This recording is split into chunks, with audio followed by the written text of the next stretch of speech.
Sundays have always been a sharpening of the axe kind of day for me.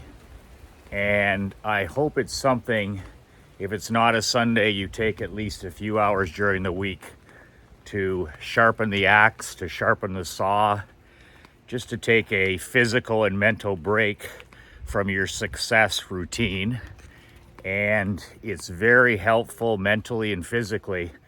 On Sundays, which has always been a family day for us, the secret for me, has always been rising early. And Sunday mornings, I love my mornings, but I love Sunday mornings especially. When I get up really early, which is, on a Sunday the same time, a little before 6 o'clock, I literally have the world, it feels, to myself. And it's just an incredible time to get up when everything is so quiet and calm, and it just feels like you've added extra time to your day and your week. If I get up at 6 o'clock on a Sunday, I throw on my shoes, I throw on my shorts and on my t-shirt, the stuff I've laid out the night before, and I'm off, I'm out the door. I grab Clifford, our dog, and I usually on a Sunday try to do extra. So if I'm used to walking 4 miles a day, which I do every single day at 6, sometimes I'll take a different route on a Sunday and I'll try to do some extra because it just, I have the time. I'm not time pressured with anything in terms of driving Emery to school or work. So I'll walk 5 miles, 6 miles, and I'll just go for an hour and a half, maybe an hour 45, and just give my body a little bit of an extra training session, a little more time to think, and just enjoy being outside as the sun comes up. On a Sunday morning, there's nothing like it. And it's funny, the only people you meet on a Sunday morning are the serious bikers, the serious joggers, the serious runners, and it's just magic. It's magic time being out there as the sun comes up. Something to try. Getting to bed at a better time on Saturday and getting up early Sunday and literally having the world to yourself, it feels like. From there, I head back and I'll grab a coffee. I was at Dunkin' Donuts first thing. And once again, coffee just tastes better on Sunday morning. I get up and I have all my stuff set up by our pool in the backyard. I have my 2 tables around me with my highlighters and pens and all of those, the recipe cards. And I actually put out a brand new book that I'm reading. I put it out the night before, so I don't have to look for anything in the morning. That may seem like a little thing, men, but it's a big thing that we're not stumbling around at 6 in the morning looking for our shoes, or stumbling around looking for our socks, or stumbling around looking for our rain jacket or our books or any of that stuff. It's just sit down and execute. Sit down and execute. I'm trying to make things simpler, not harder for me. I'm trying to eliminate any excuses I can give myself mentally. I don't feel good, or I don't want to do this. Instead, it's get up and execute. So I do the same thing for reading. I get a nice extra large coffee at Dunkin's this morning, and I drive home. It's only 5 minutes away. And I just sit down there with a brand new book, and there's no feeling like a brand new physical book, like a real book. This one's another 300-pager hardback. So I've been looking forward to reading this one for a few weeks. So I sat down with my highlighter and my Sharpies and my recipe cards, and I read 3 straight chapters. Nothing crazy, just, me in the sunshine and outdoor by the pool.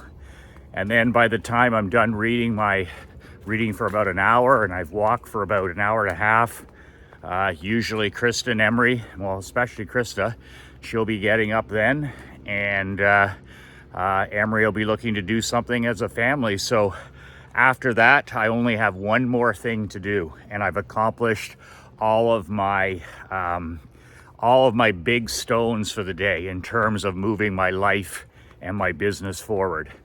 And the last thing I do is I do writing for 60 minutes.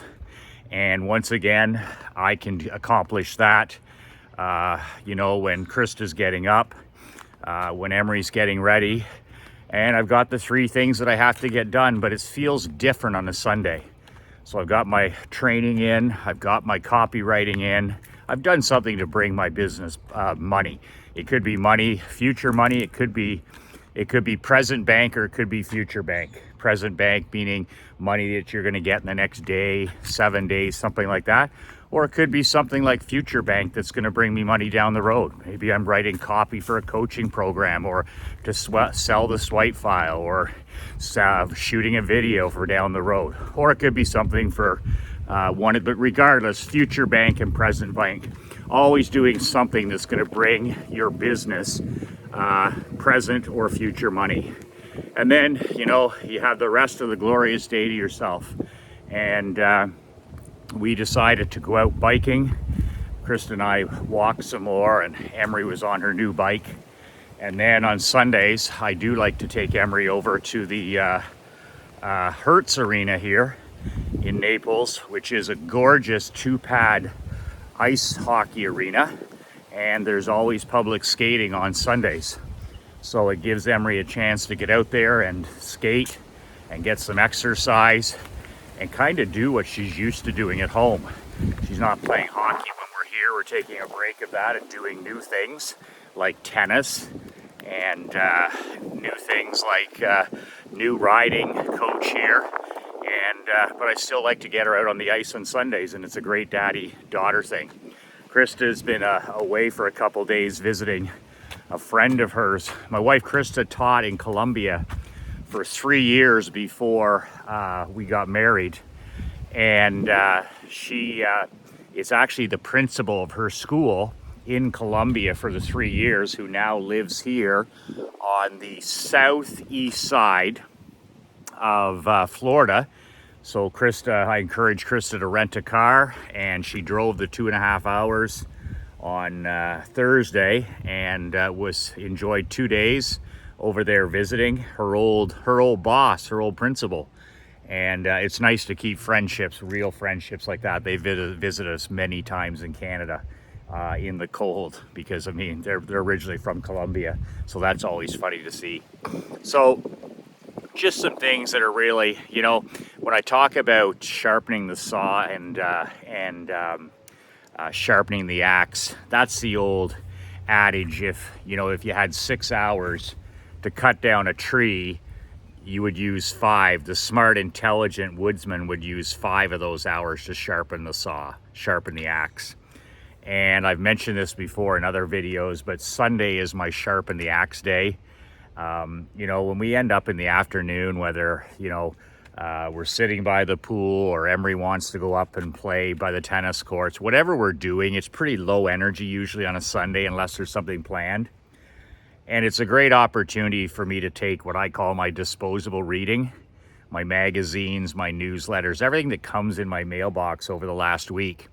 And I just grab that stuff wherever we're going. So if we're heading up to the pool, or we're heading up to the water park, whatever we're doing on a Sunday afternoon, I grab a highlighter and one of my Sharpies, and I head there with this stuff. And everybody's sitting around or swimming or whatever, and it gives me an opportunity to use the downtime to read stuff that I enjoy. I love reading my Sports Illustrated magazine on Sunday.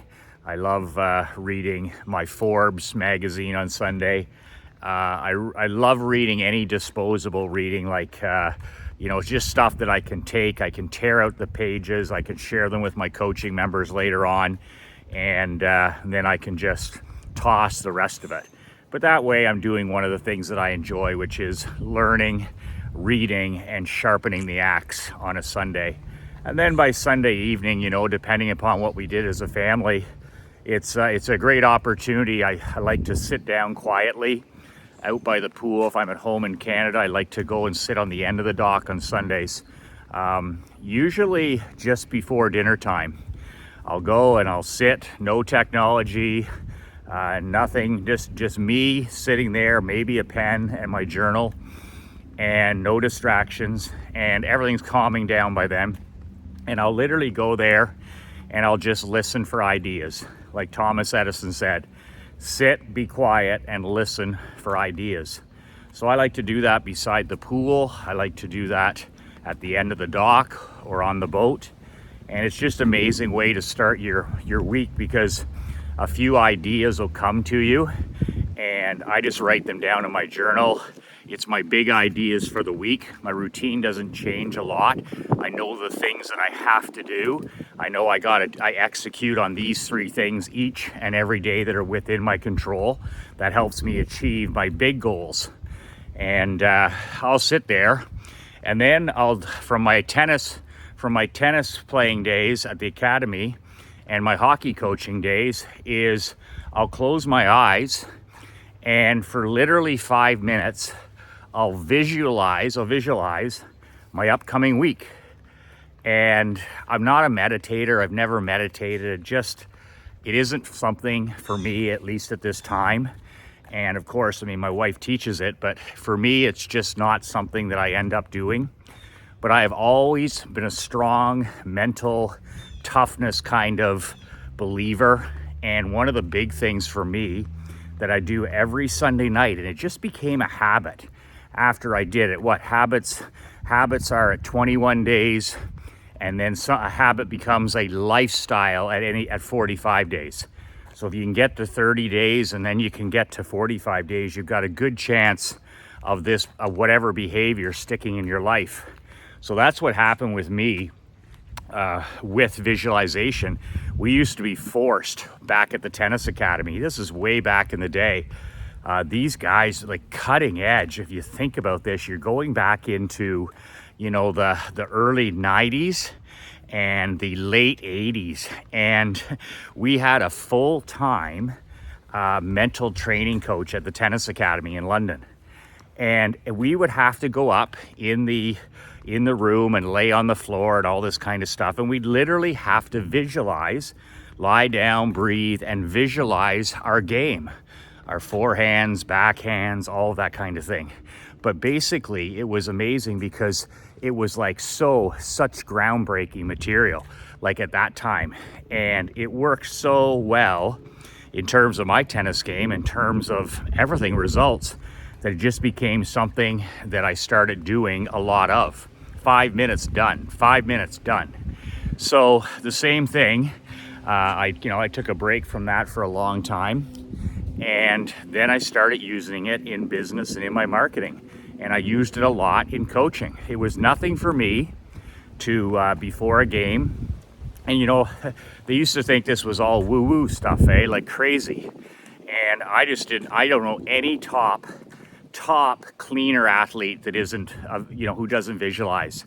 Like, the best of the best are all guys that visualize every day. And it's the same as anything else. If you want to be good at something, you have to do it 7 days a week. There can't be any days off. And Michael Phelps, the all-time gold medal U.S. swimmer, he was one of the guys that was most outspoken about his 7 days a week, 365 days a year. He visualized himself in the pool.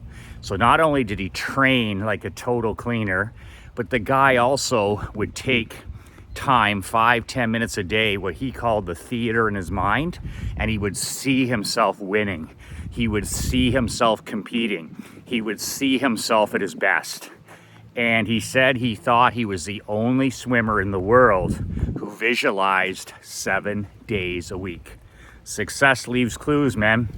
So I only do it on Sundays, but I'm going to add it to my repertoire here, and I'm going to be sharing what I do with my brotherhood coaching members. But visualization is something that I want to start doing more of. To tell you what I do, I go sit on the end of the dock, or I sit at the pool, and I literally, after I think about my week and stuff, and just sit there and be quiet, then I just close my eyes and I take literally 3 or 4 deep breaths in and out and relax. And then it's almost like I'm listening to a motivational video where I just see what I did the week before.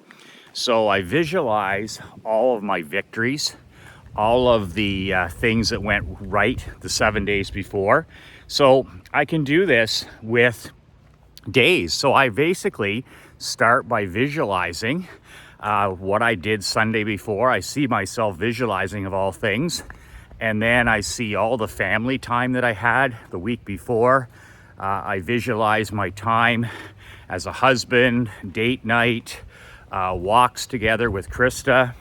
And then I visualize all the daddy-daughter time, you know, out bike riding with Emery, driving her to tennis, picking her up at school, going skating. And I see all these things.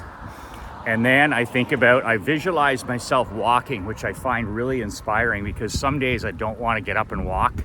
Like, I don't want to get up and walk in the pitch dark every single day. I'm human. I don't want to do it some days, but I find the visualization I do on Sundays, and this is why I want to visualize more, because I think it can help me be even more certain and confident and powerful and reliant. So I visualize myself. I see myself getting up. I see myself heading out the driveway into the street. It's almost like a Rocky Balboa, where I'm the only person underneath the streetlights, and really I am the only person under the streetlights. And I just see myself walking. And then I see myself coming back into the driveway. And then the coolest thing I've added, and this has really helped, because one of my 2 big goals right now, I have 2 big goals. I always set no more than 2 goals. I have 10 goals, but I only focus on 2, and I make them a habit and a behavior and a lifestyle. And then I don't have to worry about it anymore. They're part of my lifestyle. Then I set 2 more goals. So one of my 2 big goals right now is Hindu squats. I want to build up my leg power. I want to build up my flexibility. I want to do all these things that Hindu squats help me do. They help with breathing. They help with lung capacity. All these other things besides just leg strength. So that's been a big goal of mine, but I hate doing them. So I visualize myself walking in after my walk every morning, and I just see myself taking off my 25-pound rucking vest and immediately doing a set of 25 in perfect technique. And then I see myself doing another 25 Hindu squats, which is exactly what I do. And then I see myself doing a set of 25s for 75. And that's what I do 7 days a week. That's the goal. But ever since I started visualizing this over the last week, it's really helped me take action in terms of these squats. I still don't love them, but I just see myself every morning. I don't hesitate. That's a secret, is as soon as I hit the driveway, I'm back from my 4-mile walk, boom, I go right into the garage. This is where I do my stuff. So I go into the garage and I just, boom, I hammer out a set of 25, and then I rest for a few minutes, hammer out a set of 25, rest for a few minutes, grab a drink of water, 75. And then I head in and get ready to take Emery to school. So I got my power walk in, my 4-mile club walk, and I got in my 75 Hindu squats. And recently I've added Hindu push-ups, where it's helping me build my lung capacity. It's helping me with posture. You know, we all work in the text next box, where we're all on a computer, we're all on a phone. So we need to now be building our strength and our posture against this constantly, shoulder slumping posture that we have. So I'm doing Hindu push-ups, and I couldn't even do one to start. I would just hold it. And now I'm able to do, as of today, I was able to do 11 of them. So I've gone from 0 to 11. And my goal is to get up to 75, which is going to take a long time, but that's fine. I don't mind them. So I do my Hindu push-ups, and then after that I head in and I mark my victory on my calendar. I grab some more water, and then Emery and I head to school. So I've got my 2 big things in, but I don't stop.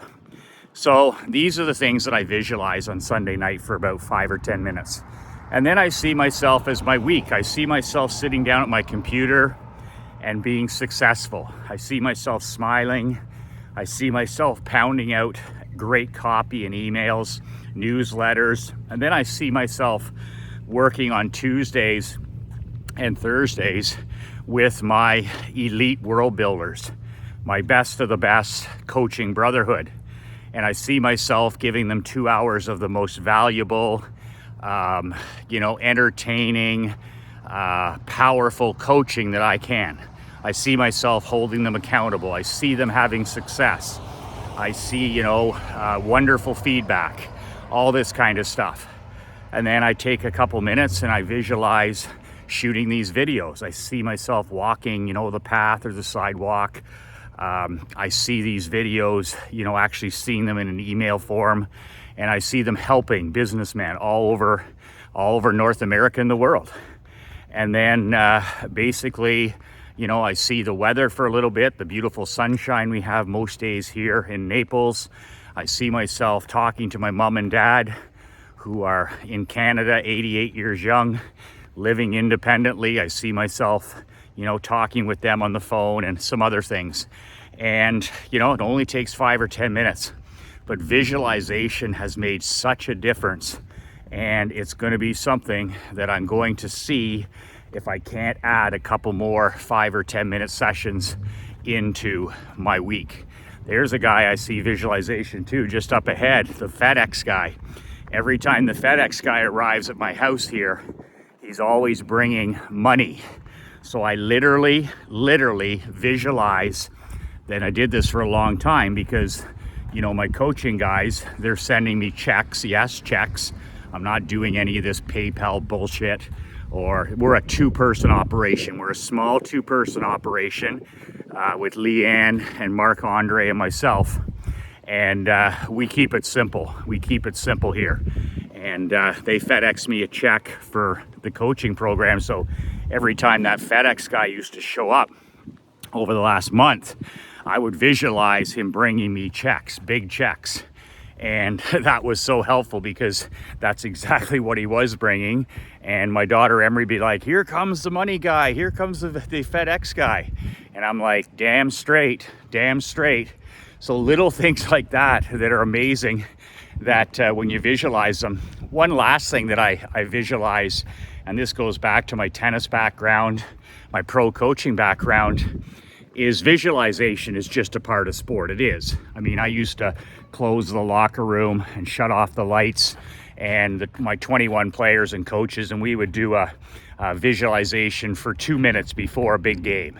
In other words, I'd have them see, hear, smell, the whole thing.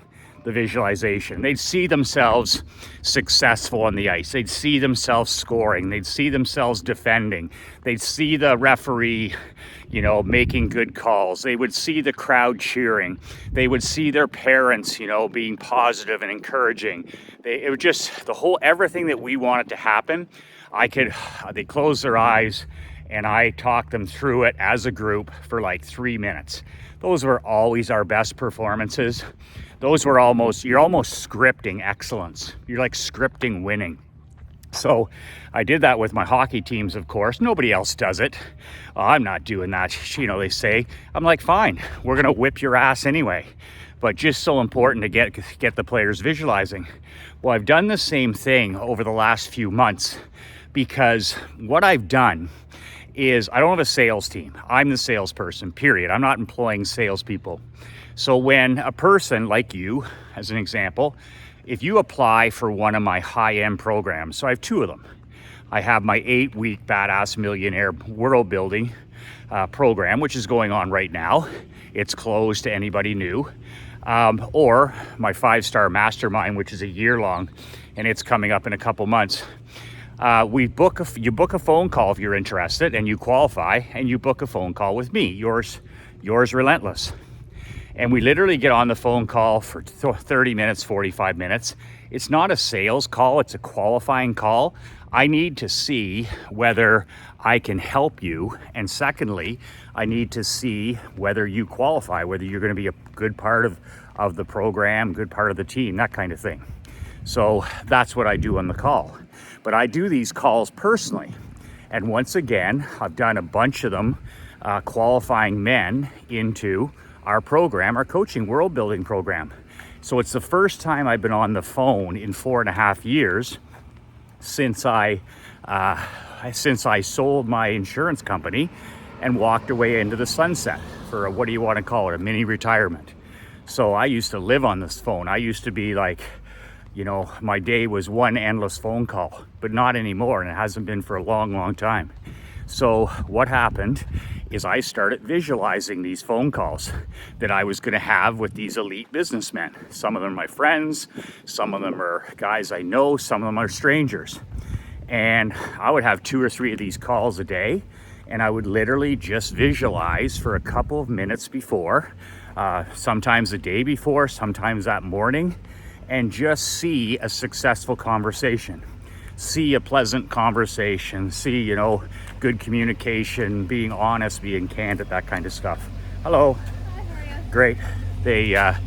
And it's just amazing what happened is any stress or anxiety or rusty. I thought I was like going to be rusty, hadn't done the calls in a while, and all of that just filtered away because I saw myself being successful.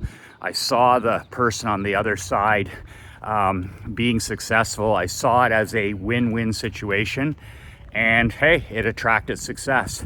So now whenever I have something important to do on the phone, especially with one of my clients, I just visualize for a few minutes the successful outcome that I want. It's really that simple, visualizing the successful outcome that I want. So that's it for today. That's a lot of talk on visualization, but coming from pro sport and amateur sport, all this stuff that I bring to business, goal setting and visualization and missions and stuff, it seems like you're the man on the moon, but this stuff is absolutely mission critical for being successful in that. Hello. Hi.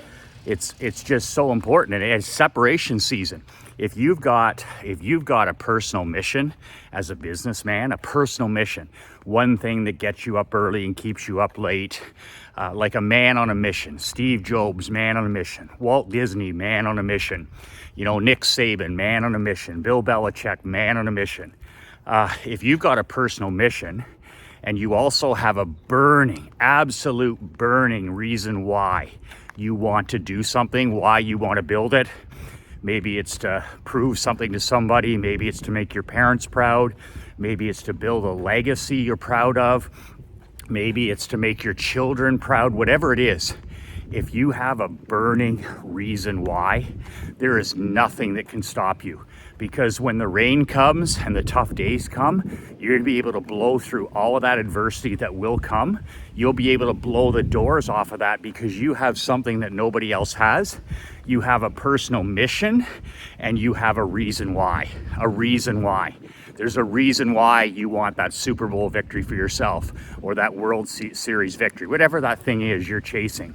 And then thirdly, if you have your values and your goals in order, then you're completely unstoppable. And this is the kind of stuff that I do one-on-one personally with my world builders. And then if you can visualize all that together each and every day, if you can visualize yourself on your personal mission, if you can visualize yourself that reason why, if you can just see that in your mind, in your brain each day, and then you can just visualize for a few minutes, even a few seconds, the different goals you want. These are the 2 or 3 things that I really want.